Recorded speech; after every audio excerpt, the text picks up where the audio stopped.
It is 1968. The Cold War is at its most dangerous. Two superpowers, America and the Soviet Union, are locked in a silent, deadly race, not just for missiles, not just for satellites, but for secrets buried in the deepest, darkest corners of the Earth.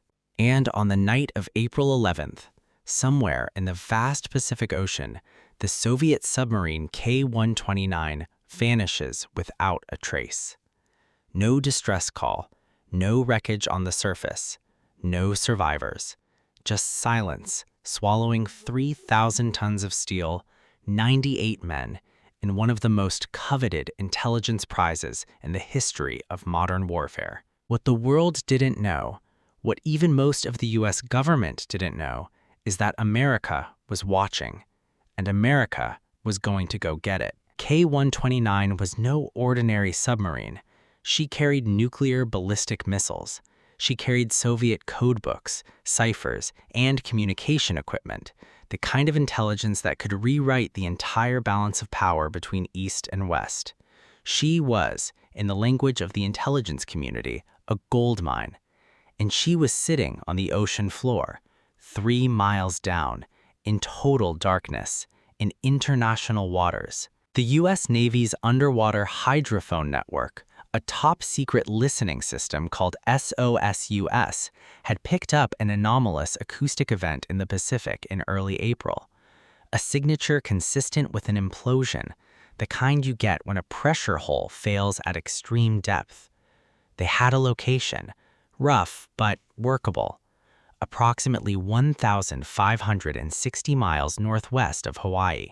The question wasn't whether to act. The question was, how on earth do you recover a submarine from the bottom of the Pacific Ocean without the Soviets ever finding out? That question landed on the desk of the Central Intelligence Agency, and the CIA, to its credit or its madness, depending on your perspective, said, "We can do this." Followed was one of the most audacious, most expensive, and most technically complex covert operations in the history of the United States government. They called it Project Azorian. The plan was staggering in its ambition. The CIA would secretly commission the construction of a custom deep-sea salvage vessel, a ship unlike anything ever built, capable of lifting an object from a depth of over 16,000 feet. They would do it under a commercial cover story, and they would do it while Soviet naval vessels were watching. To pull it off, they turned to one of the most powerful and eccentric industrialists in American history, Howard Hughes. Howard Hughes was already famous, the billionaire aviation pioneer, the reclusive genius, the man who had once set the world airspeed record and then disappeared into a fog of paranoia and germophobia. But he was also, crucially, a man who asked very few questions when the government came calling, and a man whose business empire gave the CIA the perfect cover. The Hughes Tool Company would publicly announce it was building a deep-sea mining vessel to extract manganese nodules from the ocean floor. It was a plausible story, the technology was real, and in the early 1970s, deep-sea mining was the next big thing. The ship they built was called the Glomar Explorer, and she was extraordinary. At 618 feet long, she was equipped with a massive moon pool, essentially a hole in the center of the ship, through which an enormous mechanical claw called the capture vehicle could be lowered on a pipe string stretching all the way down to the ocean floor. The claw was designed to grip the hull of the K-129 and hold her steady while she was slowly winched back up to the surface. The engineering alone was a masterpiece, but the deception that surrounded it, that was an art form. By 1974, the Glomar Explorer was ready. She sailed to the target location under the watch of the public eye, shielded by the story of ocean mining, and then she began her slow, painstaking descent into the deep. What followed was months of extraordinary tension. Soviet naval vessels, suspicious, alert, circled the area. They weren't sure what the Americans were doing, but they didn't entirely buy the mining cover either. At one point, a Soviet ship pulled alongside the Glomar Explorer and requested to come aboard for inspection. The CIA crew held their breath. The request was politely denied. The Soviets lingered. Then, slowly, they moved on. Below the surface, the pipe string was inching downward, thousands of feet, past the light, past the thermocline, into the crushing black silence of the deep ocean. And then, contact. The capture vehicle reached the ocean floor and located the K-129. What the crew saw through their cameras was haunting. The rusted, broken hull of a submarine lying in the sediment exactly where the hydrophones had said it would be. The grave of 98 men who had never come home. The claw extended. It gripped, and the slow, agonizing ascent began. They were bringing her up.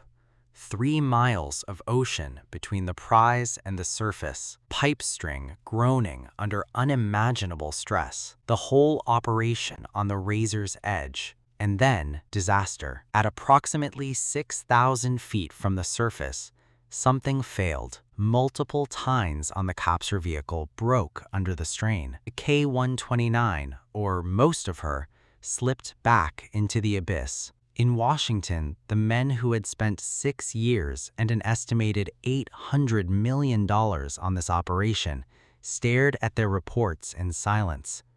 They had lost it. Not all of it. The forward section of the submarine, roughly the first 40 feet, had been recovered.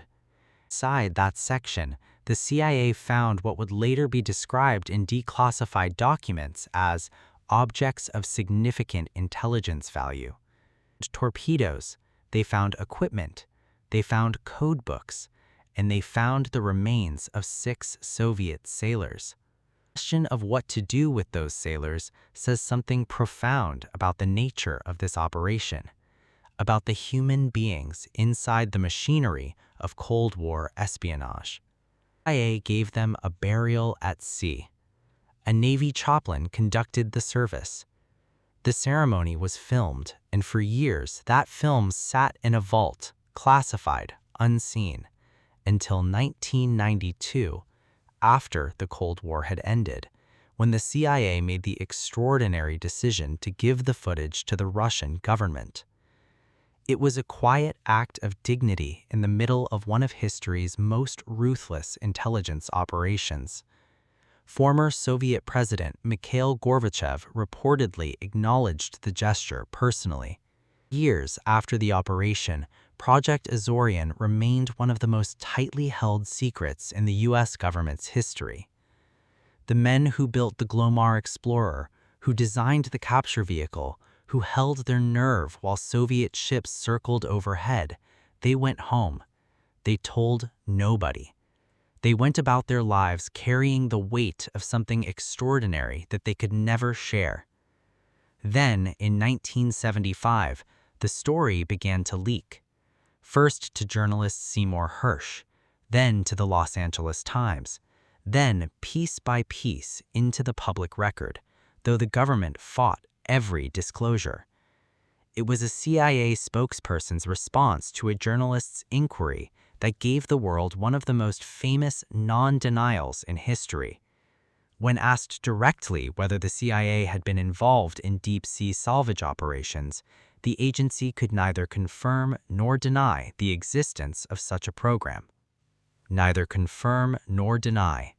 That phrase, born in the corridors of Cold War secrecy, has since become a legal standard and a cultural shorthand. It is the Glomar Explorer's second legacy. The CIA would later partially declassify Project Azorian documents in 2010. The full scope of what was recovered, what intelligence was extracted from that 40-foot section of submarine, what it revealed, what it changed, remains classified to this day. Think about what this operation actually was, not in abstract terms, in human terms. 6 years of planning, thousands of people who had to be sworn to secrecy, A cover story so elaborate it required the construction of one of the most sophisticated ships ever built. Engineers solving problems that had never been solved before. Operatives maintaining composure while enemy vessels circled their position. And all of it aimed at a single objective, reaching into the blackest depths of the Pacific Ocean and pulling out the secrets of a dead submarine. It was equal parts hubris and brilliance, a monument to American ingenuity and to the terrifying logic of the Cold War, which told both sides that no risk was too great, no cost too high, no depth too deep if it meant gaining even a sliver of advantage over the other. And at the center of it all, 3 miles underwater, 98 Soviet sailors slept in the dark.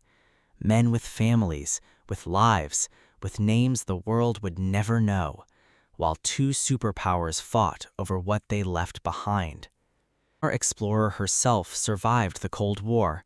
For years she sat idle, her true history known only to those cleared to know it. In 1996, she was leased to Global Marine for actual deep-sea drilling. In 2015, she was sold for scrap. She was dismantled in a shipyard in Texas, cut apart and melted down.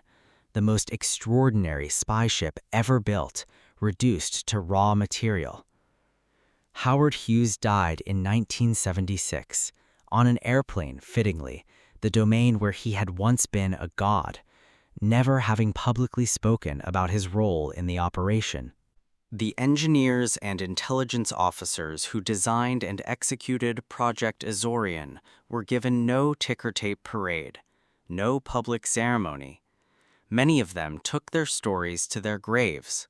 Today, the K-129 still lies on the floor of the Pacific Ocean. The section that the CIA couldn't recover, the section with the nuclear warheads, the full code equipment, the deeper secrets, is still down there. In the dark, in the cold, beyond reach. And somewhere in CIA archives, there is footage of 6 Soviet sailors being lowered into the sea with military honors by the very nation that had just tried to steal their submarine. History is rarely clean, it is rarely simple, and it is almost never what it appears to be on the surface. Project Azorian was a partial failure by the government's own accounting. They recovered less than they hoped. They kept the secret for less time than they planned. The full intelligence haul remains unknown. But here's what we know for certain. In 1974, the United States of America built a ship tall enough to scrape the sky, lowered a mechanical claw 3 miles into the ocean, and tried to steal a nuclear submarine from the bottom of the sea. They almost pulled it off. And nobody, not the Soviets, not the press, not Congress, not the public, knew a thing about it until it was already done. Old arithmetic of the Cold War, that alone may have been worth every dollar, every risk, and every secret kept. The deep gives up nothing easily, but sometimes, if you're audacious enough, it gives up just enough.